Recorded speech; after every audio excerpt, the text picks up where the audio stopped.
Bakit trans women are women? Ang transgender women ay mga kababaihan with transgender experience. Ibig sabihin, hindi nagtutugma ang kanilang gender identity sa kanilang assigned sex at birth. Pero hindi ibig sabihin nito na hindi sila babae. Bagkus ito ay isang identidad na sumasalamin sa karanasan ng mga kababaihan na sadyang ipinanganak na iba sa kanilang gender identity. Ayon sa mga akademiko at eksperto, ang pagiging babae ay isang gender identity, isang kasarian na hindi lamang nakabase sa ating mga assigned sex at birth or chromosomes. Ang pagiging babae ay isang karanasan na nakabase sa ating lived experiences at sa mga social roles that are expected of us and that we perform in society. Napakaraming karanasan at identidad ng pagiging babae. May mga batang babae, matandang babae, women with disabilities, women of color, working women, students, Christian women, Muslim women, at napakarami pang iba. Hindi kabawasan ang pagiging transgender woman sa usapin ng karapatan ng mga kababaihan. Bagkus ito ay pagpapalakas at pagpapakita na may sari-saring identidad at karanasan ang mga kababaihan sa lipunan. Bakit malaking problema para sa society yung paniniwalang trans women are women? Disclaimer muna. This time, susubukan ko magpaliwanag gamit yung rason lang. Hindi ako gagamit ng Bible or ng Christian worldview perspective para hindi maging self-serving yung kritisismo natin. Clarify muna natin yung stand nila. Sa statement na trans women are women, hindi nila sinasabing trans women are biological women. Normally, kapag sinasabi nating women, dinidefine natin ito batay sa kanilang biological characteristics. May female reproductive system, XX chromosomes, at iba pang evident biological characteristics. In short, nakabase tayo sa kanilang assigned sex. Pero para sa mga gender identity advocates, ang definition nila ng babae ay hindi nakabatay sa kanilang biological characteristics o assigned sex at birth. Dinedefine nila yung woman o yung babae as something na pagkakilala o pagkaunawa ng isang tao sa kanyang sarili o sa kanyang naranasang gender identity. Sa madaling salita, kasama ng iba pang factors, ang woman sa kanila ay self-identified o self-defined. Kaya nila sinasabi na trans women are women, but trans women are not biological women.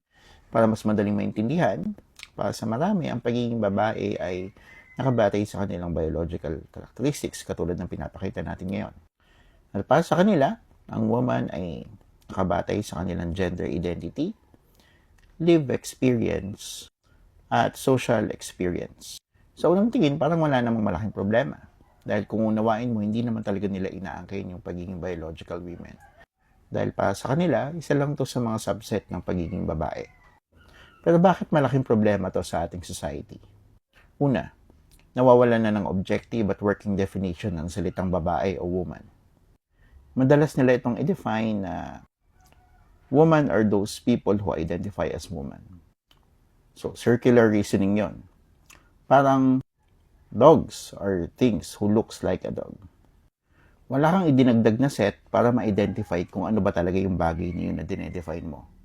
At kahit na idagdag pa natin yung definition ng live experience, social experience, live identity, at self-expression na usually kasama sa standard nila ng pagde-define ng isang babae, may malaki pa rin tanong. Ano yung objective set na bumubuo sa kategory na to? Dati kasi, alam natin na kapag sinabing woman, adult human female yan. Pero ngayon, naging subjective na siya at nakabatay sa kung ano yung self-identity ng isang tao. Pangalawa, nagiging extreme na yung inclusivity. Sa ganitong framework, hindi na biology yung pangunahing basihan kung ang isang tao ay woman o hindi. Ito ay nakafocus na sa kanilang gender identity. At ang pinakamalaking concern dito, kung ang woman ay nakabase na sa identity, hanggang saan ang limitasyon ito?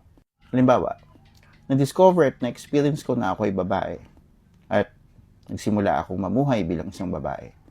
Sapat na ba to para matawag na babae ako? May malinaw bang criteria na dapat ma-meet? O sapat na yung basta claim ko lang?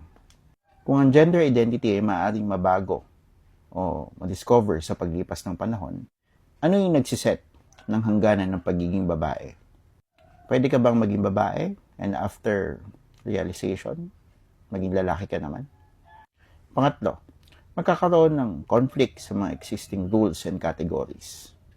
Kapag nagbago yung definition ng woman at nakabase na lang ito sa self-identity, hindi lang naman salita yung maapektuhan nito. Pati yung existing sistema natin na purely nakabase sa sex categories.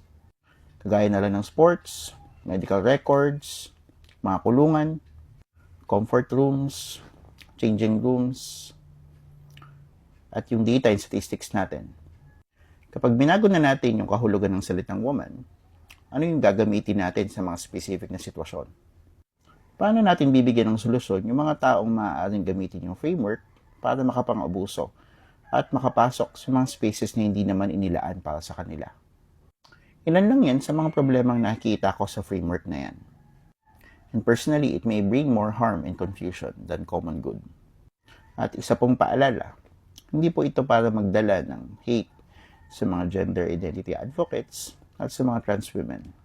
Ito ay para maunawaan natin lahat ano ba yung pinaglalaban nila at ano ba yung mga maaaring kaharapin natin in the future kapag nangyari ito. Sa next episode, pag-usapan naman natin kung ano yung sinasabi ng Biblia at ng Christian worldview regarding sa topic na to. Yun lang.